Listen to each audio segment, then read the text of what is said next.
दोस्तों alopecia areata रोग खालित्य नाम से भी जाना जाता है। नॉर्मल समझोगे, नॉर्मल तरीके से लोगे तो दोस्तों ये रोग क्या है, हल्का फुल्का बॉडी में फैलता है तो स्वयं भी ठीक हो जाता है। यदि 2-4 महीने दवा चल रही है और फिर भी कवर नहीं हो पा रहा है, ठीक नहीं हो पा रहा है, तो ये धीरे धीरे क्या है कि टोटलिस में आएगा। टोटलिस के बाद एलोपेशिया यूनिवर्सलिस हो जाएगा। टोटलिस क्या है? अभी एलोपेशिया एरेटा क्या है ये समझते हैं। एलोपेशिया एरेटा होता है गोल गोल पैचेस कहीं कहीं बन रहे हैं, तो ये एलोपेशिया एरेटा इसको बोला जाए। अब इसके बाद एलोपेशिया टोटलिस में क्या होता है? एलोपेशिया टोटलिस में दोस्तों ये होता है कि कहीं आपके बाल इधर से पूरे निकल गए, पीछे के एरिए से निकल गए, कहीं कहीं बाल हैं, आईब्रो आपकी चली गई। जैसे पुरुष हैं, पुरुषों में दाढ़ी चली गई, आधी मूछ चली गई, थोड़ी बहुत है, कहीं कहीं चकत्ते से बॉडी में भी बन जाते हैं। बाल हैं लेकिन कहीं कहीं हैं, कहीं कहीं से एकदम चिकने हो गए हो, तो ये टोटलिस में आता है। टोटलिस के बाद आता है एलोपेशिया यूनिवर्सलिस। इस रोग में क्या होता है कि बाल पूरी बॉडी से निकल जाते हैं।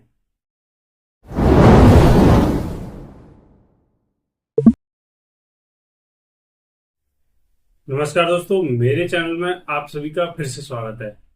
दोस्तों मैसेज आ रहे हैं, कॉल आ रहे हैं, लेडीजों के बाल झड़ते हैं उस पर वीडियो बनाइए, लेडीजों में एलोपेशिया एरेटा रोग हो जाता है उस पर वीडियो बनाइए। और तो देखिए दोस्तों, जैसे कि मैंने फर्स्ट टाइम 3 से 4 पेशेंटों पर इलेक्ट्रोमोपैथी की जो रेमेडी है बुक के आधार पर, ये वाली बुक है, इसमें लगभग सभी रोगों का इलाज इसमें बाकायदा से लिखा हुआ आप देख सकते हैं पीछे वाले।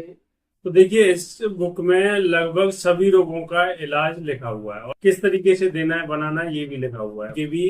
अब देखिए अभी क्या है कि मैं इलेक्ट्रोमोपैथी जो रेमेडी है, जो दवाइयां हैं, बहुत अच्छा कार्य कर रही हैं और उसी के आधार पर मैं जो दवाइयां देता हूँ उस बुक के आधार पर पढ़ता हूँ, फिर दवाइयां सॉल्यूशन बना करके देता हूँ। बहुत अच्छे रिजल्ट्स आते हैं और उन रिजल्ट्स का क्या परिणाम निकलता है, किस तरीके के रिजल्ट्स आते हैं, बाकायदा मैं प्रैक्टिकली मेरे पास आई थी। उसको एलोपेशिया एरेटा रोग काफी दिनों से था, करीब 4-5 साल से परेशान थी और जो भी बोलता था वहीं जा करके दिखा रही है, अच्छे अच्छे डॉक्टरों को, अच्छे अच्छे हॉस्पिटलों में जा करके दिखा रही है, लेकिन थोड़ा बहुत फर्क पड़ता था। इतना तेज रिजल्ट नहीं कि जैसे कि बाल आ गए या रुक गया हो बाल। तो किसी ने मेरे बारे में बताया कि एक बार आप वहां जा करके दिखाएं और बहुत अच्छा आपको आराम भी मिलेगा, और एक बार वहां जा करके दिखा दीजिए। तो वो लेडीज मेरे पास आई, उसके बाद जो रिजल्ट्स उसको मिला वो साइड में मैं एक वीडियो लगा दूंगा, वहां पर आप देख सकते हैं कि कितना अच्छा रिजल्ट मिला मात्र 15 दिनों के अंदर। वैसे दोस्तों ये जो रोग होता है काफी पुराना होता है, 2 या 4 साल पुराना होता है, तो इतना तेजी से रिजल्ट्स मैंने कहीं नहीं देखा है। जो 15 दिन में उसके बाल बिल्कुल छोटे छोटे थे और पैच इसमें गोल गोल बनते हैं, और महिलाओं का क्या है पता नहीं लगता है, और पूरे शरीर में यानी कि पूरी सिर में उसके फैल जाता है, एक चिकना एरिया बन जाता है। महिला क्या करती है, बड़े बाल होते हैं तो उसको दबा लेती हैं, और जेंट्सों का क्या है, छोटे छोटे बाल होते हैं तो वो दूर से गोल गोल पैचेस दिखाई देते हैं। अधिकतर ये पैचेस जो है एलोपेशिया एरेटा वाले पेशेंट पुरुष ज्यादा होते हैं महिलाओं की अपेक्षा। महिलाओं में बहुत कम देखने को मिला है। यदि हमारे पास 100 पुरुष एलोपेशिया एरेटा के आएंगे, उसमें 2 फीमेल आएंगी। ये रेशो है एलोपेशिया एरेटा का मेल और फीमेल में। अब दोस्तों इसको रिकवर करने के लिए किस का रिजल्ट जल्दी आता है, तो देखिए मैंने देखा है कि इस रोग में महिलाओं का रिजल्ट जल्दी आता है, क्योंकि महिला जो है दवाई को जो भी बताते हैं टाइम टू टाइम लेती हैं, लगाती भी हैं। इसमें पुरुष जो है लापरवाही कर देते हैं। यही कारण है कि महिलाओं का जल्दी रिजल्ट आता है। जिस तरीके से बताओ, जितनी बूंदे पीने को दो उतनी पिएंगे, एक बूंद फालतू नहीं। और 20 बार कॉल करके पूछती हैं कहीं ऐसा ना हो कि गड़बड़ दवाई ले लें, कुछ अलग से कुछ हो जाए। तो इसलिए महिलाओं का जल्दी रिजल्ट आता है। और जो मेरे पास महिला आई थी अभी 15 दिन पहले, तो उसका रिजल्ट इतना तेजी से आया, बाल झड़ना तो एकदम बंद हो चुका है, थोड़ा बहुत तो एक दो बार जड़ रहा है अभी भी, लेकिन कुछ समय तक दवाइयाँ चलेंगी तो उससे भी ठीक हो जाएगा। और जो गोल्ड पैचेस बना हुआ था उसमें आप देख सकते हैं, साइड में एक फोटो लगा दे रहा हूँ। तो जो बाल बहुत छोटे थे, पतले थे, नीचे एक रेशे टाइप में थे, अब वहां पर काफी लंबे हो चुके हैं, काले भी हो चुके हैं बाल।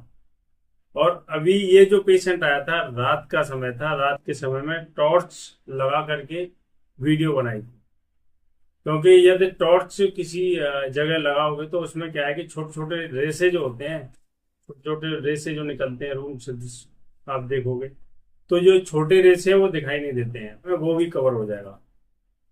जब रिजल्ट्स आते हैं तो हमें भी खुशी होती है, जब पेशेंट दोबारा आ रहा है, तिबारा आ रहा है, तो वो तभी आता है, उसको रिजल्ट आता है। अब दोस्तों ये बात करते हैं कि एलोपेशिया एरेटा रोग क्या है। दोस्तों ये एक इम्यून डिसीज रोग है। ये क्या है, ये रोग जब होता है ना, तो हमारी रोग प्रतिरोधक क्षमता है ना, ये बालों के रोम पर ही अटैक कर देती है और उनकी जड़ों को नाजुक कर देती है, जिससे कि बाल अपने आप झड़ने लगते हैं और उसके ऊपर लेयर चढ़ जाती है। यानी कि जो आपकी जड़ें हैं जहाँ से बाल निकलते हैं, उसके जो रोम्स होते हैं ना, सुराग जो होते हैं जहाँ से बाल निकलने चाहिए, वो एकदम बंद हो जाते हैं और एकदम देखोगे चिकना चिकना दिखाई देगा। साइड में फोटो लगा दे रहा हूँ, वहां से आप समझ सकते हैं। और ये रोग जो है तो एलोपेशिया एरेटा रोग खालिद के नाम से भी जाना जाता है। पुराने जमाने में आयुर्वेद में भी इसको खालिद के नाम से जानते थे, या इंद्रलुप्त भी इसको बोला जाता है। अब दोस्तों ये जो रोग है फीमेल में कैसे होता है, फीमेल में ही ज्यादा क्यों नहीं होता है? तो फीमेल में जब होता है ना, यदि नॉर्मल समझोगे, नॉर्मल तरीके से लोगे, तो दोस्तों ये रोग क्या है, हल्का फुल्का बॉडी में फैलता है तो स्वयं भी ठीक हो जाता है। यदि 2-4 महीने दवा चल रही है और फिर भी कवर नहीं हो पा रहा है, ठीक नहीं हो पा रहा है, तो ये धीरे धीरे क्या है कि टोटलिस में आएगा। टोटलिस के बाद एलोपेशिया यूनिवर्सलिस हो जाएगा। टोटलिस क्या है, अभी एलोपेशिया एरेटा क्या है ये समझते हैं। एलोपेशिया एरेटा होता है गोल गोल पैचेस कहीं कहीं बन रहे हैं, तो ये एलोपेशिया एरेटा इसको बोला जाएगा। अब इसके बाद एलोपेशिया टोटलिस में क्या होता है, एलोपेशिया टोटलिस में दोस्तों ये होता है कि कहीं आपके बाल इधर से पूरे निकल गए, पीछे के एरिए से निकल गए, कहीं कहीं बाल हैं, आईब्रो आपकी चली गई, जैसे पुरुष हैं, पुरुषों में दाढ़ी चली गई, आधी मूछ चली गई, थोड़ी बहुत है, कहीं कहीं चकत्ते से बॉडी में भी बन जाते हैं। बाल हैं लेकिन कहीं कहीं हैं, कहीं कहीं से एकदम चिकने हो गए हो, तो ये टोटलिस में आता है। टोटलिस के बाद आता है एलोपेशिया यूनिवर्सलिस। इस रोग में क्या होता है कि बाल पूरी बॉडी से निकल जाते हैं, एक भी बाल आपको देखने को नहीं मिलेगा। यदि आ भी रहे तो किसी दवा के जरिए उगाए जाते हैं, इम्यूनिटी को स्ट्रॉन्ग किया जाता है, तो बाल स्वयं उगने लगते हैं। जैसे कि हमारे पास पेशेंट आते हैं एलोपेशिया यूनिवर्सलिस वाले, जिनकी भौहें भौहें चली गई हैं, तो आप देख सकते हैं भौहें भी आ रही हैं। उनकी फोटो मैं साइड में लगा करके आपको दिखा दे रहा हूँ, उनकी भौहें भी आ रही हैं। ये आईब्रो जो है, भौहें बोलते हैं हमारे यहाँ, आईब्रो जो है वो भी आ रही है, मूंछ है, दाढ़ी भी आ रही है, और जहां से बाल पूरे चले गए थे वो भी धीरे धीरे आ रहे हैं। इसमें क्या है दोस्तों, जैसे कुछ लोग बोलते हैं ना कि इसमें कितना समय लग सकता है। देखिए दोस्तों, यदि सही तरीके से आप ट्रीटमेंट लें, सही आहार लें, तो 1 साल 2 साल भी लग जाता है। यदि इसका सही तरीके से आप खान पीन नहीं रखेंगे, इलाज सही नहीं मिलेगा, तो दोस्तों ये जो है थोड़ा बहुत ठीक होता है, फिर वैसे के वैसे ही बाल चले जाते हैं। क्योंकि इसको ठीक करना इतना आसान नहीं है जितना लोग समझते हैं। इसको ठीक करने के लिए डॉक्टर से ज्यादा पेशेंट को मेहनत करनी होती है। अच्छे आहार, समय से जगना, समय से सोना, इसमें सारी चीजें हैं। यदि जो एनर्जी बॉडी में बन रही है, आप एनर्जी कहीं दूसरी जगह उसको लगा दोगे, ज्यादा दौड़ने में लगा दोगे या फिर कोई काम करने में लगा दोगे, तो उससे क्या है कि आपकी इम्यूनिटी डैमेज होगी, आपकी रोग प्रतिरोधक क्षमता कम होगी। दोस्तों सबसे पहले अपनी एनर्जी को बचा के रखें। यदि कहीं ज्यादा लिमिट से ज्यादा कोई काम ना करें, यदि कोई मेहनत का काम है और आपकी अंदरूनी शक्ति उतनी नहीं है, तो उसके हिसाब से भी काम थोड़ा कम करें और खाने पीने पर विशेष ध्यान दें। तो इससे क्या होगा कि जो आपकी रोग प्रतिरोधक शक्ति है वो धीरे धीरे आपके हार्मोन्स को खुद बनाने लगेगी, नष्ट करने के बजाय फिर स्वयं बनाने में मदद करेगी। तो आपके हेयर जो बाल हैं फिर तेजी से उगेंगे। दोस्तों ये जो महिलाएं हैं, महिलाओं पर मैं आज बात कर रहा हूँ। तो महिलाओं में ज्यादातर ये रोग क्यों होता है? या तो गर्भाशय के समय होता है क्योंकि कमजोरी आ जाती है, या फिर ये होता है मासिक धर्म, मेनोपॉज यानी कि मासिक धर्म, रजोनी वृद्धि। तो दोस्तों ये जो समस्या रहती है सभी का समाधान है हमारे पास। इलेक्ट्रोहोम्योपैथी में बहुत सारी ताकतें हैं। इलेक्ट्रोहोम्योपैथी में जो रेमेडी है दोस्तों, मैं तो जिस भी पेशेंट को इलेक्ट्रोहोम्योपैथी दे रहा हूँ उसी पेशेंट को बहुत अच्छा रिजल्ट आ रहा है। और ये जो बुक है ना इलेक्ट्रोहोम्योपैथी की गाइड टू क्लिनिक प्रैक्टिस, कुछ सोचने की जरूरत ही नहीं है। इसको उठाता हूँ, इसमें क्या है वैसे ही बना के दे देता हूँ, और उसके बाद जो रिजल्ट्स आते हैं वो आपके सामने है। ज्यादा सोचने की जरूरत ही नहीं है। तो सोचना बस ये पड़ता है कि किसी को पेशेंट बैठा है, मेमोरी लॉस हो रही है, दिमागी काम ज्यादा कर रहा है, या फिर दिमाग पर उस रोग को ज्यादा ले गया है, तो दोस्तों उसके लिए क्या है कि हमारे पास मेमरोटॉन है, सिरप है, मेमरोटॉन साथ में दे दो। लग रहा है कि कमजोरी ज्यादा है, वीकनेस ज्यादा है उसके, तो इम्यूनिटी के लिए कुछ दवाइयां दो साथ में, जैसे मैं देता हूँ। इसमें क्या है, मैंने जो दी उसको R23 और R1। दोस्तों ये मैं इसलिए नहीं बता रहा हूँ कि ये कंडीशन के हिसाब से कब देना है, किस समय देना है, लेडीज है कि पुरुष है, ये डिपेंड करता है उस पर। ये आपको यदि किसी को पूछना हो तो मेरे दिए गए नंबर पर संपर्क कर सकते हैं कि किस तरीके से देना है, तो मैं आपको बता दूंगा।